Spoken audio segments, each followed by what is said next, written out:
Hello friends, नमस्ते। कैसे हैं आप सब? मैं ठीक हूँ, आशा करती हूँ आप सब भी ठीक होंगे। अभी दोपहर का वक्त है, मैं खाना बना रही हूँ। अब देखिए, मेरी दाल तो बन चुकी है। सब्जी में मैं ये बनाऊँगी, क्या, खीरा। खीरे की सब्जी बनाऊँगी। एक्चुअल होता क्या है फ्रेंड्स कि मैं खीरा लाई तो थी सलाद के लिए, साफ बता दूँ तो, लेकिन ना क्या बोलते हैं, जब खाना खाते रहते हैं तो वो थोड़ी हड़बड़ी हो जाती है, तो सलाद भी डाल नहीं पाती। तो आज मैंने सोचा कि इसको सब्जी के रूप में काम में ले लिया जाए। और दूसरी बात यह है कि यह है खरबूजा, है ना। इतना अच्छा खरबूजा, बहुत मीठी खुशबू है फ्रेंड्स इसकी। बहुत मतलब, अब मैंने बताया ना कि अब गर्मी के दिनों में ये सब फ्रूट्स मिलेंगे, तो बहुत अच्छी खुशबू। और मतलब हम लोग इसका क्या बनाते हैं, पन्ना बनाते हैं। हम लोग पन्ना बोलते हैं, आप लोग क्या बोलते हैं पता नहीं। इसको मतलब काट के, इसको टुकड़े टुकड़े करके, और फिर उसमें चीनी मिला देते हैं, शक्कर। तो वो मिला के और फिर वो मतलब थोड़ी देर रखते हैं, तो वो अपने आप ही उसका पानी छोड़ देता है। अच्छा लगता है फ्रेंड्स, बहुत अच्छा लगता है इसका टेस्ट। और है ना, मतलब गुणकारी भी बहुत होता है ये। तो अब मैंने तो लाना शुरू कर दिया खरबूजा। और बाद में थोड़े दिनों बाद यदि वो मतीरा पक जाएगा तो फिर वो भी लाऊंगी। ऐसे ही फ्रेंड्स। और अभी तो क्या, ये होली का दिन समाप्त हुआ है, लेकिन खुमारी अभी उतरी नहीं है। अभी हमारे यहाँ मतलब क्या बोलते हैं, पास्ट होली, है ना। तो अब होली के बाद एक दो जगह और भी चंग के और ये सब प्रोग्राम होंगे अभी हमारी कॉलोनी सोसाइटी में।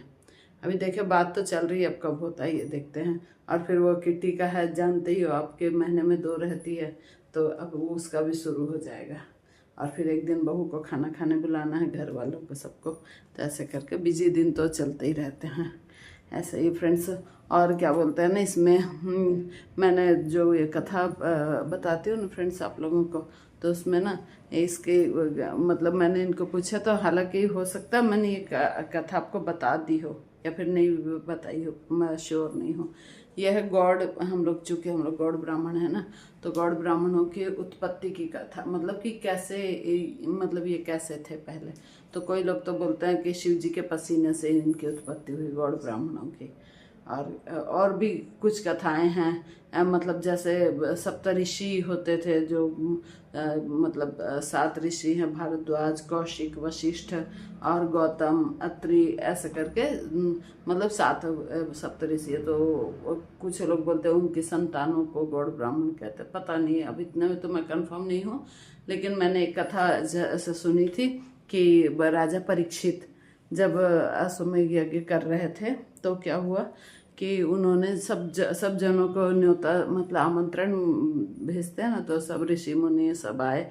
और गौड़ ब्राह्मण थे। गौड़ ब्राह्मणों की उत्पत्ति सुनी जाती है ऐसे कि कई लोग तो बोलते हैं इनकी उत्पत्ति बंगाल से, पश्चिम बंगाल इनका मतलब वहाँ के थे ये लोग। बाद में तो सारे भारत में मतलब कि फैल गए, रहने लग गए, लेकिन बंगाल में। और कोई लोग बोलते उड़ीसा से, ऐसे करके।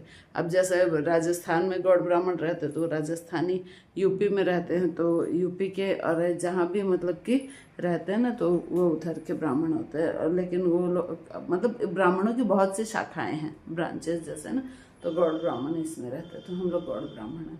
तो इसकी कथा ऐसे आती है फ्रेंड्स कि जब राजा परीक्षित यज्ञ कर रहे थे ना, तो उन्होंने ब्राह्मणों को, इनको भी न्योता दिया। तो इनका क्या तप और तेज बल जो रहता है ना, बहुत मतलब अच्छा तेज बल था इनका। तप बल जो होता है ना, तपस्या करते थे वो, किस लिए, क्योंकि ये दान नहीं लेते थे। ठीक है फ्रेंड्स। तो दान नहीं लेते थे तो इनका तप बहुत तेज था। तो फिर ये वहाँ उनका बुलावा गया परीक्षित का। और परीक्षित कहाँ रहते थे, दिल्ली। ठीक है। तो दिल्ली मतलब पहले क्या था, हस्तिनापुर था इसका नाम। तो यहाँ से, और सोचो पश्चिम बंगाल से, है ना। और वो लोग उस समय गाड़ी घोड़ा, मतलब वो क्या बोलते हैं उसका, व्हीकल्स वगैरह नहीं थे, आवागमन के साधन नहीं थे, तो वो सब क्या पैदल चलते थे। मतलब तो ब्राह्मण लोग तो पैदल चलते हैं ना, और खूब लंबे लंबे पैर होते, ऐसे डग भर भर के पैदल चल के आते थे। तो रास्ते में जब उनको नदी पड़ती थी ना फ्रेंड्स, तो उनके पास क्या होता था कि तौलिया होता था, रेड कलर का गमछा होता ना, जैसे भी मोदी जी ने वहाँ का बिहार का मधुबनी का गमछा से डाल रखे थे, तो उस टाइप का ना, मतलब उसी से मिला जुला।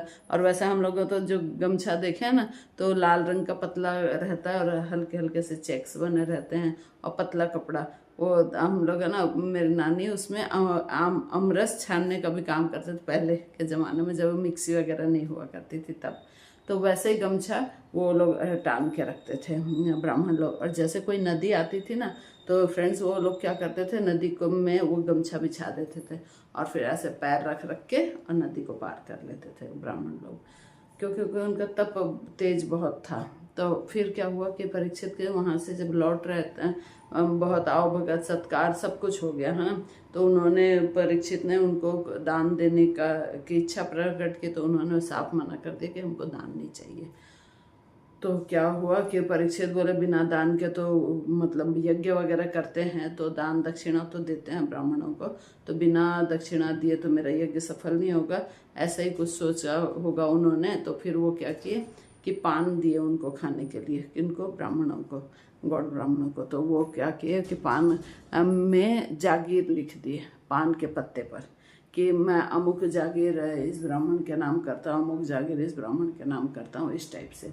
तो जागीर लिख दी पान के पत्ते में, और उनको पता नहीं, और उन्होंने उनको पान दे दिया और उन्होंने रख लिया, और रख के वो लोग जब जाने लगे, और जब जाने लगे तो बीच में रास्ते में नदी पड़ी।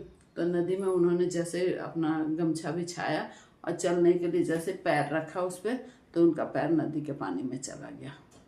तो बोले हमारे साथ तो धोखा हो गया। तो बोला कैसे? तो बोला हमारा तप बल क्षीण हो गया, तो ज़रूर ऐसा कुछ हमने लिया है। तो फिर वहाँ से जो सामान था, मतलब अपना सामान खोल के देखने लगे, तो पान के पत्ते में उनको जागीर लिखी हुई पाई। तो फिर उसके बाद से उनका तप बल थोड़ा क्षीण हो गया। ऐसे ही फ्रेंड्स, तो फिर यही मतलब कि पहले के ज़माने में ना बहुत आश्चर्यजनक मतलब बातें, कथाएं ऐसे सुनने को मिलती है, तो बहुत मतलब कि ऐसे क्यूरियोसिटी जागती है कि मैं तो इनसे पूछती कि कोई और इंटरेस्टिंग कथा सुनाओ ना, ऐसे करके। तो ऐसे ही फ्रेंड्स, और फिर बस यही है कि भाई अपने को भी मतलब कि अपना तप बल बढ़ाना चाहिए। और आजकल तो मैं देखती हूँ कि कई हमारे इधर के लेडीज़ लोग हैं, वो लोग इतने मतलब पूजा पाठ करती हैं। एक आंटी जी हमारे यहाँ, उनके पैर में बहुत तकलीफ़ रहती है फ्रेंड्स, है ना। अब तो उनके खैर बहुएँ हुए आ गई हैं, सब पोता पोती हो गए। पैर में बहुत तकलीफ़ रहती है, लेकिन वो मतलब मैं सो के उठती हूँ ना, तब मैं देखती हूँ वो धीरे धीरे चल के और मंदिर जाके आती है। मतलब उनको आने जाने में कम से कम भी आधे घंटा लग जाता होगा, इतनी सी दूर, है ना। लेकिन फिर भी वो भगवान की कृपा से उनकी लगन इतनी है कि मतलब कि हमेशा मतलब वो आती रहती है। 1 मिनट में गेट खोल देती हूँ। हाँ, फिर है ना, क्या बोलते हो, इसी तरीके से ना अपने को पूजा पाठ करके अपना तप बल बढ़ाना चाहिए। ठीक है फ्रेंड्स, थैंक यू।